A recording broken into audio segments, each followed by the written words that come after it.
FM बोलो तो radio city 91.1 FM पर एक नंबर अनुराग आपके साथ। और देखा जाए तो फेब्रुआरी मंथ, ये मंथ वैसे देखा जाए तो लव मंथ कहलाता है, लेकिन साथ ही साथ कैंसर ऑब्जर्वेशन मंथ भी कहलाया जाता है। बहुत सारे अवेयरनेस, बहुत सारे अलग अलग मैसेजेस, बहुत सारे कोड्स, इतनी सारी चीज़ें, इतने सारे केसेस हमारे सामने होने के बावजूद भी कैंसर को लेकर हम आज भी उतने जागरूक नहीं हैं। और इसीलिए आज हमारे साथ कॉन्वर्सेशन में doctor Riya Baligar ma'am, consultant haematologist and BMT physician, Kingsway hospital Nagpur. Ma'am, सबसे पहले रेडियो सिटी में आपका बहुत बहुत वेलकम। नमस्ते, thank you for having me. Ma'am, जैसा मैंने बताया कि इतने सारे मैसेजेस, इतने सारे केसेस, इतने सारे कोड्स, इतनी सारी चीज़ें हैं, लेकिन फिर भी आज भी कैंसर को लेकर जो अवेयरनेस है वो काफ़ी कम है।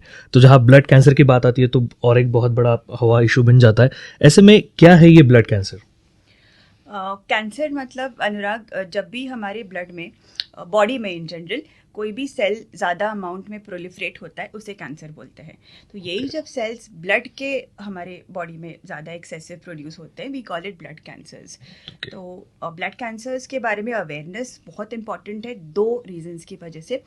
द फर्स्ट बीइंग कि व्हेन एवर हम ब्लड कैंसर्स बोलते हैं, सामने वाला एकदम डर जाता है। जैसे आपने मूवीज में भी देखा रहेगा, किसी को डराना है, किसी का डेथ सेंटेंस अगर प्रोनाउंस करना है तो उनको बस बोलने का कि ब्लड कैंसर है and the movie finishes there. So that is the general thought of the public कि ब्लड कैंसर्स का ट्रीटमेंट नहीं होता। So this is wrong. Blood cancers even जो हम लास्ट स्टेज वाले देखते हैं उसमें भी अभी हमारे पास बहुत अच्छे ट्रीटमेंट ऑप्शंस अवेलेबल है। सो लोगों का ये जानना बहुत ज़रूरी है कि ब्लड कैंसर ट्रीटेबल है। सेकंड, अनफॉर्चुनेटली जो हम देखते हैं, जैसे आपने बोला अवेयरनेस, ब्लड कैंसर्स के बारे में अवेयरनेस बहुत ज़्यादा कम है। इसके सिम्टम्स जो हैं, विल डिस्कस इट शॉर्टली। अगर हमने ब्लड कैंसर्स को बहुत अर्ली स्टेज पे पिक किया तो success rates can be as high as 90%, sometimes even 100%। तो दैट इज़ वाई हमें and one more thing, cancers and in specifically blood cancers का इंसिडेंस बहुत ज़्यादा बढ़ रहा है। जो कैंसर्स हम 10 साल पहले साल में 1-2 केसेस देखते थे, जो रेयर कैंसर्स थे, वो अभी महीने में 3-4 केसेस, इतना ज़्यादा the proportion has increased. So awareness spreading is very important. True. जहाँ पर हम लोग ब्लड कैंसर के बारे में बात करते हैं तो हर किसी को लगता है कि ब्लड कैंसर मतलब सिर्फ एक टाइप है। उसके अलग अलग टाइप्स क्या होते हैं ब्लड कैंसर के? Yes, that's a very nice question. Blood cancers के मेनली 3 टाइप रहते हैं। एक है ल्यूकीमिया, एक है लिम्फोमा और एक है माइलोमा। सो ल्यूकीमिया वो टाइप का ब्लड कैंसर है जो बोन मैरो और ब्लड में बनता है। इसमें कैंसर की कोशिकाएं अपने ब्लड में फैल जाती हैं, हर ऑर्गन में जाते हैं ये सेल्स, तो वो हो गया ल्यूकीमिया। लिम्फोमा मतलब लिम्फ नोड्स या लसिका ग्रंथि का कैंसर। ये कैंसर्स में लसिका ग्रंथियों या लिम्फ नोड्स में स्वेलिंग आता है। और तीसरा है माइलोमा। माइलोमा बोन्स और बोन मैरो के सेल्स का कैंसर है, जिसमें प्लाज्मा सेल्स नाम का एक सेल बहुत ज़्यादा अनलिमिटेड प्रोलिफरेट होता है और इसकी वजह से ये कैंसर बनता है। ओके, तो ये टाइप्स तो हो गए हमारे लिए, लेकिन जहाँ कैंसर की बात आती है, आज तक किसी को, बहुत कम लोग ऐसे जिन्हें ये क्लियर हुआ होगा कि किसी भी तरह के कैंसर के सिम्टम्स क्या होते हैं। जहाँ हम लोग ब्लड कैंसर के बारे में बात कर रहे हैं, उसके सिम्टम्स क्या होते हैं? सिम्टम्स जानना बहुत ज़रूरी है, क्योंकि जैसे मैंने बोला कि जितना जल्दी आप सिम्टम्स पहचानोगे कि है और डॉक्टर के पास जाएंगे, उतना ही ठीक होने के चांसेस आपके बढ़ते जाते हैं। तो ल्यूकीमिया के सिम्टम्स क्या क्या रहेंगे? ये जानना ज़रूरी है कि सिम्टम्स 2 कारणों की वजह से होते हैं। एक, जो कैंसर सेल्स अनलिमिटेड अनकंट्रोल्ड बढ़ते हैं, उसकी वजह से सिम्टम्स होते हैं।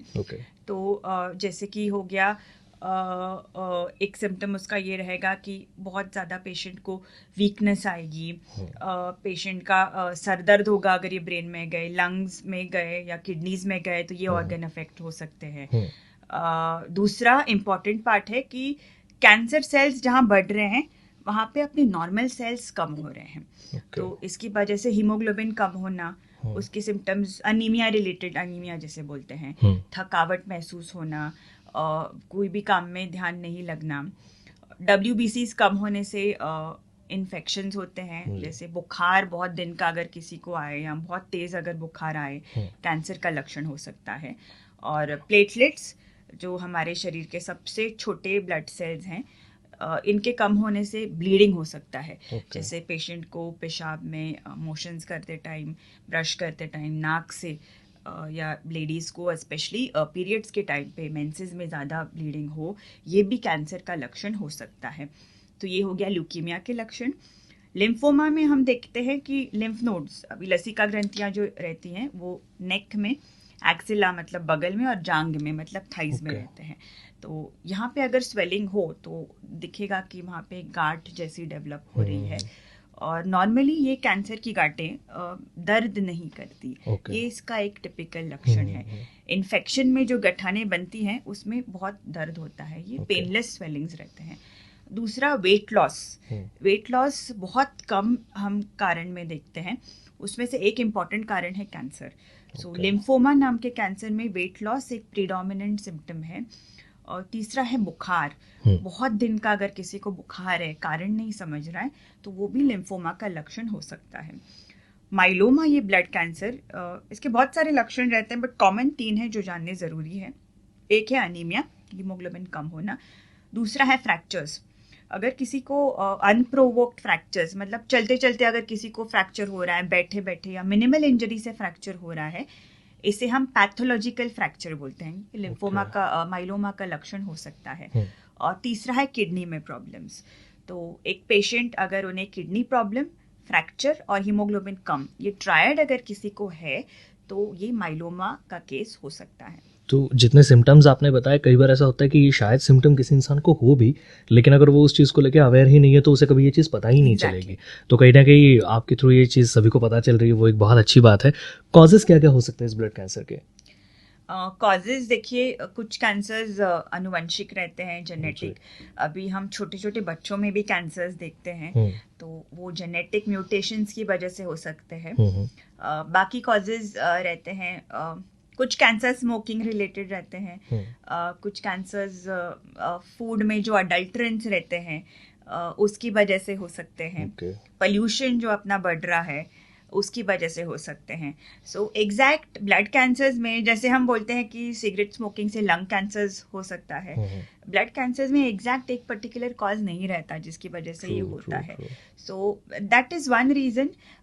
जब हम बोलते हैं कि आपको ब्लड कैंसर है, सामने वाला पेशेंट बोलता है मैं तो स्मोकिंग नहीं करता, अल्कोहल नहीं लेता, तो मुझे कैसे हो गया। तो ये जानना ज़रूरी है कि ऐसे नहीं कि आपको रिस्क फैक्टर्स होने ही चाहिए, ब्लड कैंसर्स अभी किसी को भी हो सकते हैं।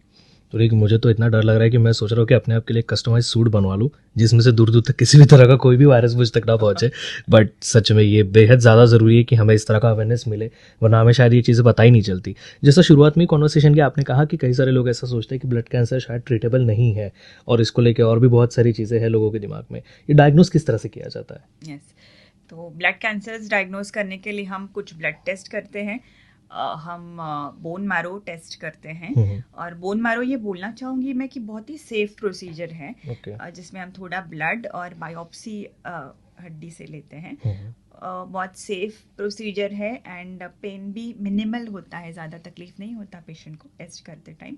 और अभी हमारे पास बहुत स्पेशलाइज्ड टेस्ट अवेलेबल है, जेनेटिक टेस्ट अवेलेबल है, जैसे हम पेशेंट का एग्जैक्ट स्टेज, कौन सा म्यूटेशन ये बीमारी कर रहा है, ये सब भी डिटेक्ट कर सकते हैं। So this helps us in treatment. Okay, और जैसा ट्रीटमेंट के बारे में आपने बताया, तो क्या ट्रीटमेंट ऐसा ले सकते हैं जिसकी वजह से ये पूरी तरह से खत्म तो नहीं, लेकिन धीरे धीरे कम हो जाए? यस, तो अभी बहुत सारे एडवांसेस हुए हैं पिछले 10 साल में ये ब्लड कैंसर्स के फील्ड में। सो कुछ साल पहले हमारे पास सिर्फ कीमोथेरेपी ऑप्शन था, और कीमोथेरेपी आप जब देखेंगे तो पेशेंट के बाल चले जाते हैं, वो बेड से उठ नहीं सकता, जो हमारा पिक्चराइजेशन रहता है। बट अभी वैसा नहीं है। अभी हमारे पास इम्यूनोथेरेपी, फिर टारगेटेड थेरेपी ऑप्शंस हैं, जिसमें सक्सेस रेट भी बहुत बड़ा है।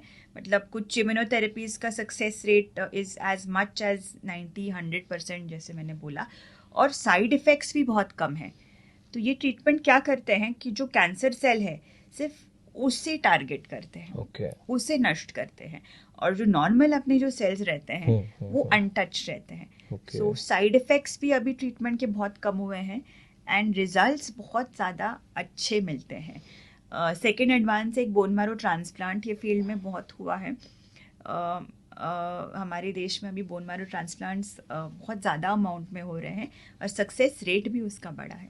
लेकिन मुझे लगता है कि मैम आपने बहुत सिंपल शब्दों में बहुत सारी चीज़ें समझा दी, क्योंकि WBC से लेके प्लेटलेट से लेके और जैसा आपने बोन मैरो ट्रांसप्लांट की बात की, ऐसी बहुत सारी मेडिकल टर्म्स है जो शायद कॉमन बहुत कम लोगों को समझ आती है, लेकिन आपने जिस तरह से समझाया है वो मुझे लगता है बहुत सारे लोगों को काफ़ी अच्छे से समझ आया हो। बट फिर भी जितने भी लोग हमें सुन रहे हैं इस वक्त देख रहे हैं, उन सभी के लिए आप एक क्या मैसेज देना चाहेंगी? ब्लड कैंसर से डरना नहीं है। ब्लड कैंसर्स बहुत अभी अपने पास अच्छे ट्रीटमेंट ऑप्शंस अवेलेबल है जिससे हम ये ठीक कर सकते हैं।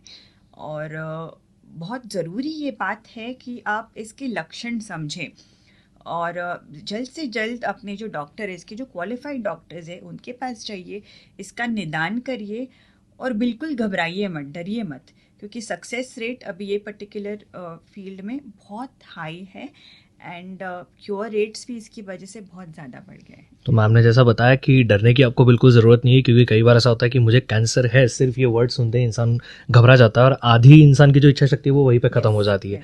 तो वही नहीं होना चाहिए, इस चीज़ का आपको ध्यान रखना है। Ma'am thank you very much for your precious time. सुनते रहिए FM बोले तो रेडियो सिटी, रग रग में Nagpur city. Thank you for having me. Thank you very much ma'am, thank you.